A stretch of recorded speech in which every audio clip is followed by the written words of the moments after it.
Tenaga medis menjadi golongan prioritas yang harus dijamin keselamatannya dari virus COVID-19. Satgas Penanganan COVID-19 berkomitmen memperjuangkan keselamatan dokter dengan membentuk tim khusus.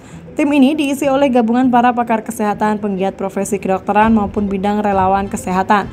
Juru bicara Satgas Penanganan COVID-19 Wiku Adhisa Smito dalam keterangan persnya secara virtual di Istana Kepresidenan Jakarta menyampaikan untuk memonitoring kualitas penanganan dokter yang terjangkiti COVID-19 dan hal pendukung lain yang dilakukan dalam proses perawatan. Satgas COVID-19 mengapresiasi para dokter, perawat, petugas rumah sakit, petugas laboratorium, petugas klinik, serta para tenaga kesehatan lain yang ikut turun langsung dalam menangani pandemi. Sejak pandemi COVID-19 masuk ke Indonesia di awal tahun 2020, banyak tenaga kesehatan yang tak pernah libur dan terus bekerja demi memastikan keselamatan masyarakat. Masyarakat diminta tetap patuh dengan protokol kesehatan agar tidak tertulari dan tidak menambah beban tenaga kesehatan, juga dengan tidak menjadi pasien COVID-19 untuk mengurangi angka kasus aktif COVID-19.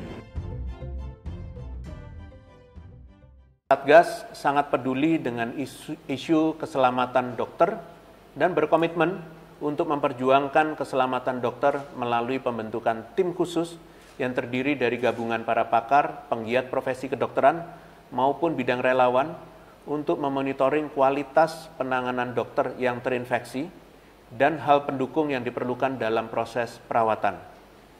Saya ucapkan terima kasih kepada para dokter dan juga perawat, petugas rumah sakit, petugas laboratorium, petugas klinik, serta para tenaga kesehatan lainnya yang ikut turun langsung menangani COVID-19 sejak awal pandemi. Terima kasih atas jerih payah yang dilakukan selama ini dalam menjalankan tugas. Kita ketahui banyak tenaga kesehatan yang bahkan tidak pernah libur dan terus bekerja demi memastikan keselamatan masyarakat. Maka dari itu, mari kita hargai kerja keras tenaga kesehatan dan berkomitmen untuk bekerja sama meringankan beban mereka. Ingat, kepatuhan kita pada protokol kesehatan dapat mencegah penularan COVID-19 dan mengurangi angka kasus aktif, sehingga mengurangi juga jumlah penanganan yang harus dilakukan setiap harinya oleh tenaga kesehatan.